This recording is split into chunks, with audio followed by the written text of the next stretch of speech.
Hi, this is Eric and Leroy from the Longfellow Sports Club. Hi. I'm going to be doing the stretches today, and Leroy's behind the camera. Go ahead and say hi again, Lee. How you doing, guys? All right. We want to talk a little bit about flexibility exercise today.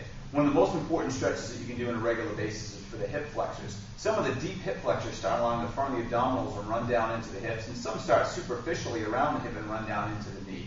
Keeping these muscles extensible and healthy will help to keep the low back and the knee healthy, as well as help with optimum athletic performance. This is a key stretch.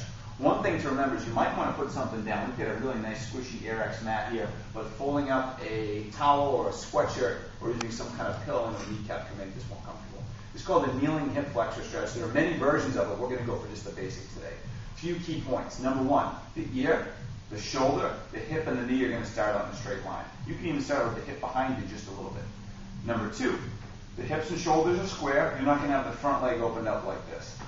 Number three, the front ankle and knee are in alignment. And number four, arguably the most important, is the position of the pelvis.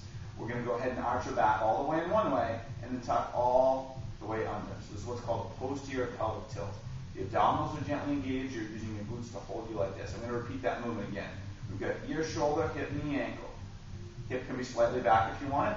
Shoulders and hips are square. We're not opened up or turned right now. Then the knee and the ankle are in alignment in the front. The key point that we talked about that can be a little tough to get is a posterior pelvic tilt. That locks the pelvis into place. You might feel the stretch a little bit towards the front, a little bit more towards the side, or anywhere down towards the kneecap. Holding these stretches anywhere 20 to 30 seconds.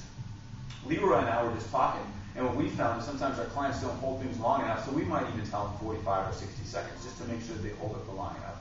You can rest and then repeat, go right back again to that same side. So hold for at least 30 seconds. Repeat that 2 or 3 times on each side. And you can also go ahead and do this 2 or 3 times a day. That's a best case scenario. Sometimes people walk into my office and I'll be checking my emails while I'm doing my kneeling hip flexor stretch.